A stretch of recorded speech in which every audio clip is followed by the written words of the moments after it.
ये एरन बर्र-ए-आज़म अफ्रीका में पाया जाता है।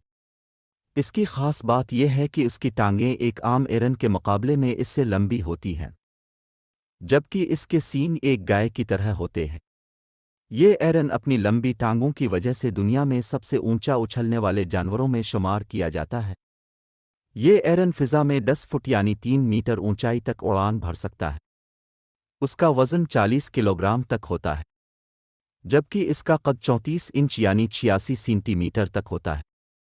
इसके खाने में घास, जोड़े और दरख्तों के पत्ते शामिल हैं। इसकी औसत उम्र 9 साल तक होती है। मलायन बाघ यह बाघ मलेशिया के जंगलों में पाया जाता है। इसका वजन 80 किलो तक होता है। नर की तुलना में मादा का वजन 10 से 20 किलो कम होता है, जबकि इसकी ऊंचाई 9.5 फीट है। उनमें से 200 से अधिक मलेशिया के घने जंगलों में हैं। इसके आहार में हिरण, जंगली भैंसा और पक्षी शामिल है। लेकिन यह बाघ ज्यादातर छोटे बड़े पक्षियों को अपना शिकार बनाता है। इसकी औसत आयु 25 वर्ष तक होती है।